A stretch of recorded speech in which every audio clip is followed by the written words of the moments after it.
Hello, BookTube. I've got a little mail for you today on yet another squishy day, yet another dodgy, squishy day, where for half an hour it will be bright and sunny with a blue sky and not a cloud to be seen, and then immediately it will cloud up to pitch dark and pour rain, or as it did for a few minutes earlier today, hail. And it's not predictable. It's not like there's a front that I can look at the weather and I can say, all right, well, this isn't here now, but by 3 in the afternoon it will be. Instead, it's bouncing all over the place, which means that walking the little bean is extremely perilous. It's to say nothing of the lighting. I mean, I am, after all, a YouTube superstar. The lighting has to be perfect. But we've still got mail. I've got a couple of periodicals, a few packages, and a box. And the box screams of a violation of rule number 1. Which is, for those of you who are new on this channel, is rule number 1 on this channel is don't send me a book. Don't send me books. I have plenty of books. I have access to plenty more books. I do not need books from you. But there are periodicals. We can start with this one, the TLS, the London Times Literary Supplement. This has a long review of a book. It's their lead-off review. Apparently, Christopher Clark, who's a historian that I really like, has a big new book, 900 pages, called Revolutionary Spring, about the revolutions of 1848. I'd very much like to read it. But it's, as far as I know, it's not out, nor is it advertised in the U.S. Ordinarily in the TLS, I take you to the letters column for entertaining squabbles. And there are ongoing squabbles in the letters column, but most of them, in fact all of them, are the flip side of the entertaining ones. They are pedants arguing with other pedants about inconsequential matters. And there's 2 or 3 of them that are ongoing now. One of them involving editions of Shakespeare that I really didn't think would go the distance, but it apparently is. I will keep you apprised. Those of you who don't take the TLS, rely on me for the scandal watch, and I will keep you apprised. But I'm very greatly going to enjoy reading that review of the Christopher Clark book, but I would really like to get the book. I'll have to see. I guess I could just go on to Book Depository and, oh, that's right. Book Depository is gone. Oh, well. But there are also periodicals. Let's see what we got here. We got the Martha's Vineyard Gazette. I'm not in this issue. I guess the review that I just filed must have been a little late. I wrote a review of Ursula Goodenough's book, The Sacred Depths of Nature. The second edition of her book, The Sacred Depths of Nature, that I showed on this channel. I ended up really liking it. Little thing, but well worth your time. And also the Bedford Times Press in Bedford, Iowa, which runs my column every week. So how does this column start off? Keep in mind, this is not the sole property of the Bedford Times Press. If you want my column run in your own paper, feel free to get in touch with me, or more importantly, to get in touch with the editor of your own paper. How does this one start off? Oh, right. This is the title of it is called May It Please the Court. In my reading life, I've lost count of how many times some book has prompted me to say, oh, come on, out loud. Whole generations of beagles have been surprised out of sound sleep by such outbursts on my part over the decades, and the outbursts haven't all come about from the reason you might think. Well, that was a fun to write, but they all are. They're all fun to write. So those were the periodicals. Would have been nicer if all 3 of the papers had my work in them. The Bedford Times Press did. The Vineyard Gazette will. They've got at least 1 review pending from me. And the TLS has never seen fit to run my work. I have contacted them a couple of times over the decades because before I pop my clogs, I would love to have a piece in the TLS, my favorite literary review. And all of the responses that I get, whenever I send, a general inquiry, hey, here's who I am, here's where I've published, here's a book that I'm thinking of, or a kind of book I'd love to write something for the TLS, I always get an encouraging response from whoever reads my email. I will pass this along, but I'm sure they will take you. I mean, you have better credentials than a lot of the people that we do run, so I'm sure that they will take you. I never hear from them. And I don't know why that is. Is it just a bureaucracy or an old boys club? Do they need to recognize you? I'm not a recognizable critical name unless somebody watches YouTube. Or, less seemly, and I hope not true, do I need to fawn? I'm not going to do that. So, and if that's expected, I don't think that is. I've encountered some venues over the decades where a little fawning and crawling is expected. on the part of a supplicant, and also that I must assume the role of a supplicant. That if I'm a new person, if this is the first time I'm running a piece in your journal, it must mean it's the first time I'm running a piece anywhere. So you can feel free to take a paternal tone with me and pat me on the head. Well, this was pretty good as a first draft. Note to all you editors out there, I do not share first drafts. but maybe I'll try again. Wouldn't it be great if I could open up the TLS someday on camera and say I was in it? That would be fantastic. So anyway, let's look at the packages. And we'll look at the first two that are from publishers. So the only problem that they might represent is if they tell me that the author is writing in a fantasy world and expects me to move into that fantasy world and live there. That'd be the only problem that these would be for me. The box is a problem of another kind. The box is a violation of rule number 1. But anyway, speaking of Book Depository. Okay, this comes out later in this month. This is the finished copy of Michael McGee's debut, Close to Home. And if you've been following the Deathless drama on this channel, you know that I gradually developed a dislike of this cover. And not only this cover, but this cover attitude of, for instance, the UK cover of Shugibane, or the US cover of Young Mungo, or this cover of Close to Home, and a few others came to mind, and a couple of you suggested a couple of others as well. These covers of books about sexually passionate young men, but the book has a boy on the cover, a little boy on the cover. No one in Close to Home is young enough to have their teeth falling out naturally. They live in a violent world. They could get teeth knocked out, but I don't know. It bothered me enough so that plus the fact that Book Depository was announced that they were going out of business in April, it prompted a whole bunch of people to make final orders of Book Depository, and I was one of them. I don't make any bones about that at all. I was one of them. I went and I did an order, and I saw that the UK cover of Close to Home was at least better than this. It showed 2 young men, so I ordered that. So I read that, and this is a debut to contend with. This is a remarkably memorable novel. I strongly recommend it, but it is not a comforting recommend. So anyway, let's read about it, just in case you've missed all of that. I don't have my cadre of teenage boys anymore to keep me up on all of the internet stuff, but I don't think I've gained any subscribers in a long time. So it might be that no one here is new. That would be too good to be true. But if anybody is new, or if you don't watch all of my videos, I have heard that even from some staunch Donohuenos, they don't watch every video. Not acceptable, but let's give a brief thumbnail of what this is. The author was born and raised in Northern Ireland, and the novel begins when a young man named Sean punches a stranger at a house party in Belfast.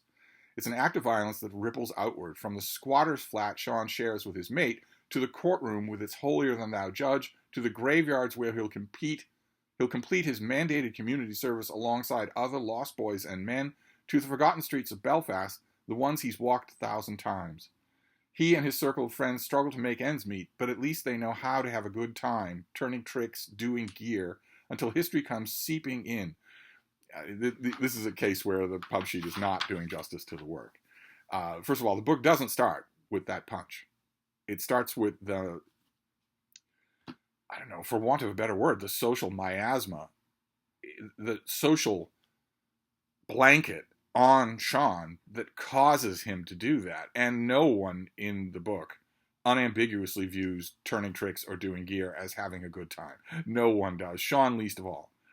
It is recognized. One of the weird brilliances of this book is that all of these things are recognized as dark fates rather than... It's a remarkable book. I strongly recommend it for later in May. And if you, again, I will issue my doomed call, my call to action on this channel.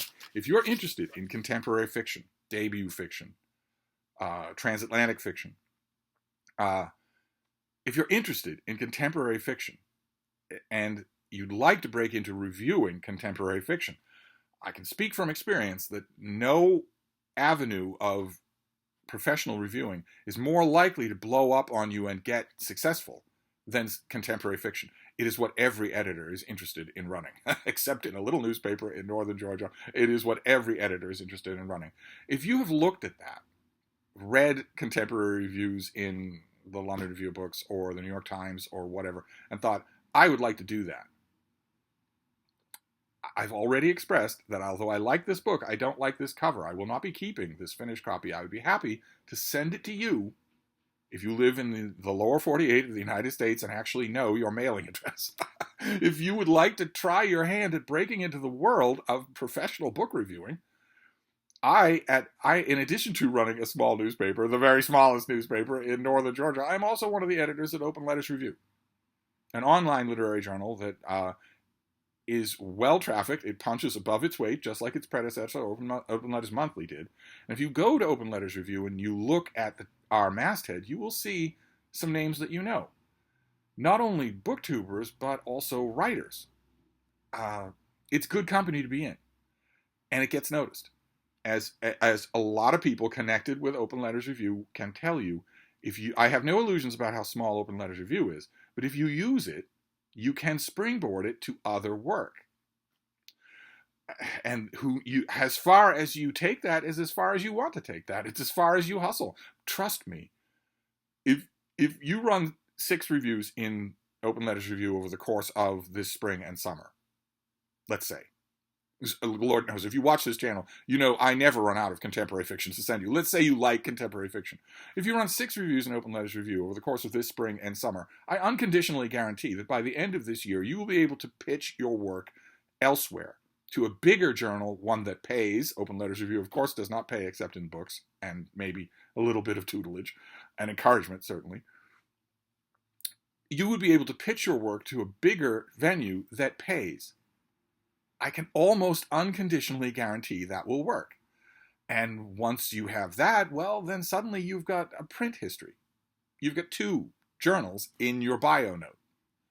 Any editor that you pitch, any new editor that you pitch another review to, is going to look first at that. The first thing they're not going to look at is not going to be the book you're pitching, because they'll either have assigned that or they won't want it. Instead, they're going to look at whether or not you have what Rumpole of the Bailey would refer to as form. Do you have a record? Are you a recidivist? Have other editors chosen your work? And the more of those you have, the more you can get. That's how it works. Anyway, I won't browbeat any more than I already have. So we'll move on to this next one here. I don't know why that's bothering me, but it is bothering me because Open Letters Review has a track record. We have a track record. We can help you. Anyway, what's all this? What the heck? Okay, this is a couple of books. Why? Why is this a couple of books? Okay. Oh, how interesting. Okay, this is probably disastrous, but we're gonna celebrate it anyway. This is a new thing from W.W. Norton, my favorite non-Penguin publisher, called Norton Shorts. I am so sick to death. I am so sick on a mitochondrial level of YouTube Shorts. I am so sick of them. I am so sick of Instagram stories and YouTube Shorts and this technological push to erode already non-existent attention spans. It's just driving me crazy. It is utterly scandalous that when I do a search for AuthorTube, the first, not 1,000, not 5,000, the first 10,000 things I see are shorts. That is scandalous. And I guess the publishing world has decided that no one can actually pay attention to a book, so we're going to run short books. So let's see. Let's see what we have here. Okay, even the pub sheet is short. I got one pub sheet for 2 books. Okay, so let's see. The first one. They're inaugurating this. Norton is inaugurating Norton Shorts. These are the first 2. Eye-opening books which deliver bold thinking and fresh perspective in under 200 pages. Norton celebrates its 100th anniversary. This exciting series recalls Norton's founding aim to bring to the public the knowledge of our time. Okay, so these things are coming out in the fall. On September 19th. They're both coming out on September 19th.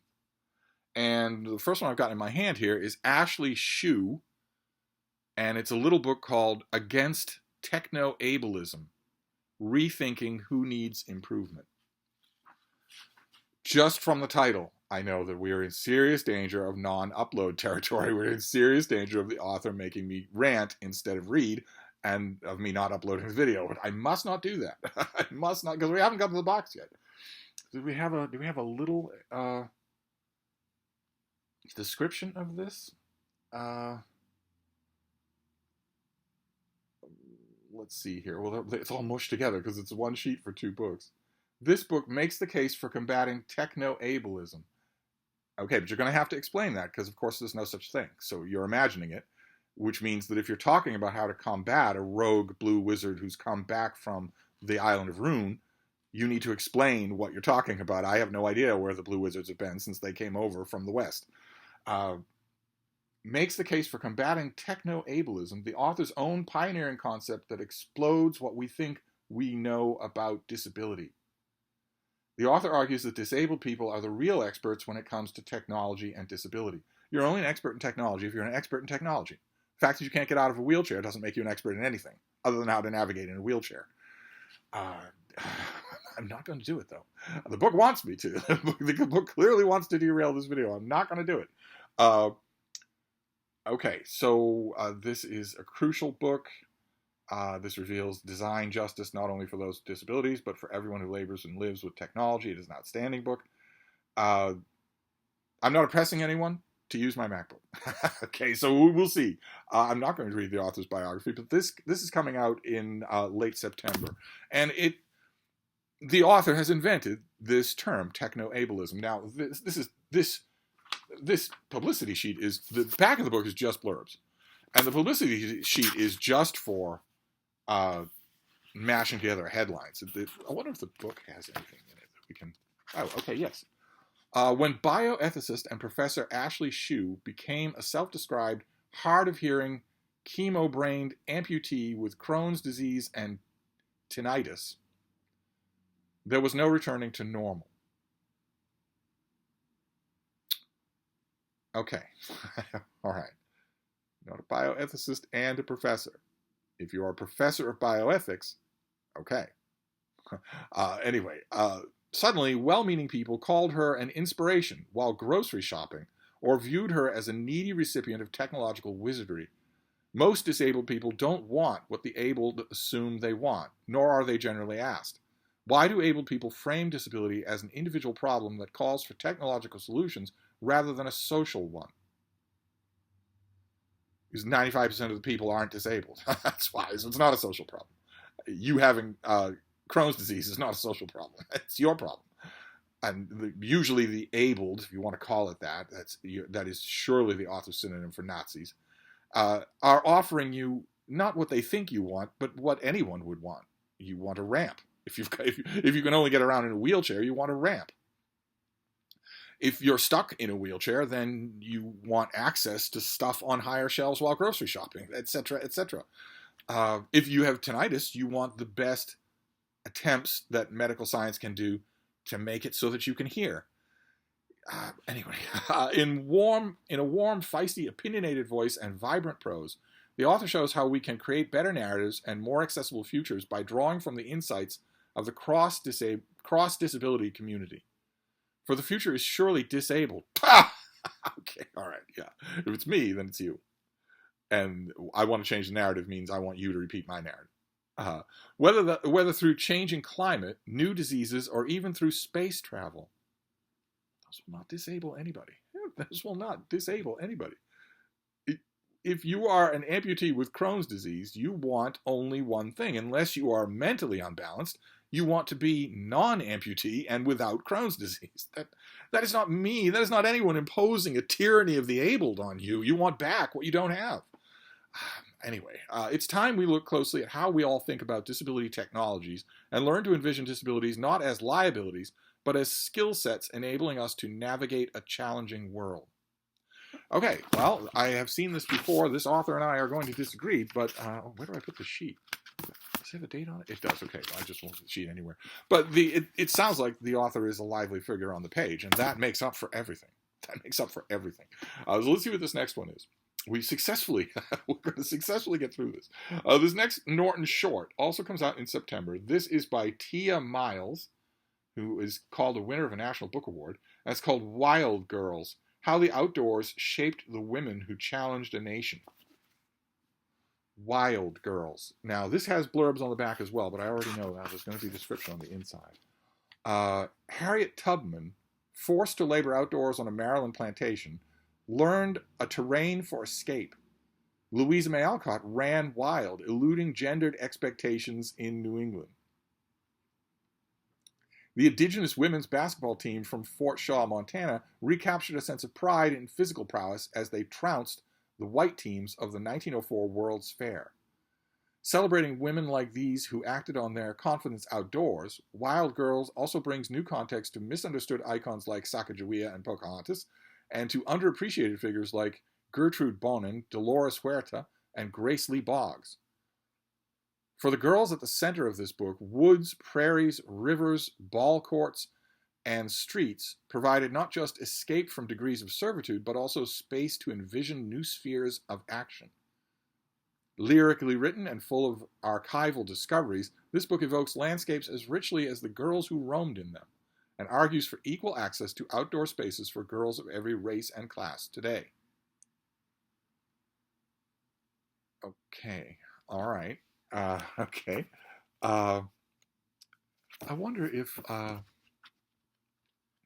well, this is an advanced copy, so this will not have an index. I wonder who's covered in here. I wonder if I could tell from the, I wonder if Margaret Fuller is in here. That's my main question. I mean, Louisa May Alcott, great to see, but I wonder if Margaret Fuller is in here, because she's the first name that came to mind for someone who used the outdoors to shore up her indoors. No, this is just an advanced copy. It's not going to give me anything. I'm going to need to look and see. Okay, well, great. These both sound interesting in a way, and we got through them, and also they inaugurate a new feature. They inaugurate Norton Shorts, and there's going to be a whole bunch of these. We have a forthcoming list here. Mersha Baradaran on the racial wealth gap. Arena Bliss on the reality of race, reality in air quotes. Merlin Chakrawankyun on social determinants of health. Daniel Aldana Cohen on eco-apartheid. Justine Hill Edwards on the history of inequality in America, sensing a trend here. Brooke Harrington on offshore finance. Dustin Jenkins on a short history of debt. Quill Kukla on a new vision of consent. Barry Lamb on discretion.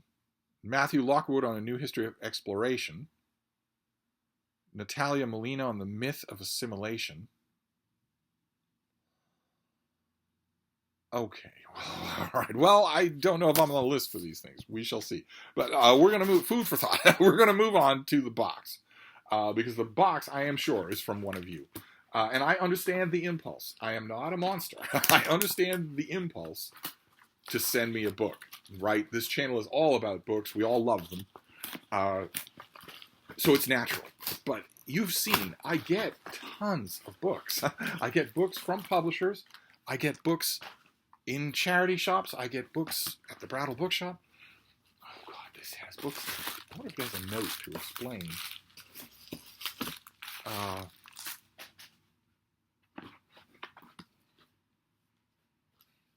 Well, how odd. This is strange.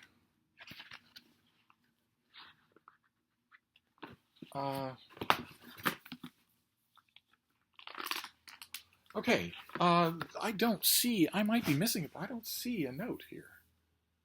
And a note is called for because this is a little confusing. Okay, well, I sent 2 review copies to one of you. As I pitched just in this video that I want you to try your hand at reviewing. I got those 2 review copies back with no note of explanation as to why. That's rather odd. I imagine maybe there's a note of explanation waiting for me in my email. Gmail sometimes puts things straight in the trash, and I don't know why. But I can use this as the obnoxious blue check marks on Twitter might refer to as a teaching moment. by pointing out that if I send you advanced copies, let's say you respond to my guilt trip in this video and you saying, I have always wanted to do that. I would like to try that. I will ask him to send me a review copy. If I send you a review copy and for some reason you look at it, you try it and you think, nope, I might want to do this, but it's not the right time. I don't have the time. I'm not able to do this. I'm embarrassed to ask for help. Whatever the reason. If you get advanced copies, review copies from me in the mail and for whatever reason, they aren't going to work, just keep them. You absolutely don't have to send them back to me. They're yours. They're a gift to you just for the pleasure of you entertaining the thought. I mail stuff out all the time, Every time I'm outside, I mail stuff out. So I don't know why I got these back. I'll have to check my mail to see why. But there is a third book. I also got a third book from this same person, and I am overjoyed to get this. I must have mentioned it on this channel. This is the Everyman's Library edition of Mary Renault. We talked on this channel about a long review that this volume got in, I think it was the London Review of Books. And I remember talking about that review. Baby, stop licking, baby girl. She just gets into this zen where she just mindlessly licks. I like to disengage her when I can. Right. I read, there was a long piece, a really good piece about this book and about Mary Renault's life. And I think I remarked when I was talking about that piece on this channel, of course, because I talk about books on this channel all the time. I don't keep any private book thoughts anymore. I mentioned at the time that what I really need is to get a copy of this Everyman's Library, which has The King Must Die and also its sequel, The Bull from the Sea. And the person who sent back these review copies also sent me this as a gift. And this is a bullseye. So how wonderful. So I am pleased, incredibly grateful, and also nonplussed. Why did I get the review copies back? Is that a no? Is that not going to work? I'll have to check my email for an explanation. But anyway, that is the mail. A little bit rocky, but we got through it. We have the Everyman Library edition of Mary Renault. How incredible. How absolutely incredible. Then we have the first two Norton shorts, under 200 pages, on some historical or it sounds like social subject. And the finished copy of Close to Home by Michael McGee, which could be yours for the low, low price of trying your hand at book reviewing. A little bit. I didn't know that I was going to get review copies back in the mail when I was making that pitch. It's a little bit weird, but I'm sticking to it. I'm still sticking to it. If you want to try it, I am your guy. I will help you. And there are a number of people who have tried this with open letters who have gone on to get work placed elsewhere. It will go as far as you will take it. Anyway, I'll wrap this up for now. That was the mail. A little bit dodgy all over the place, but I'll be back. I will see you then. Thank you, BookTube.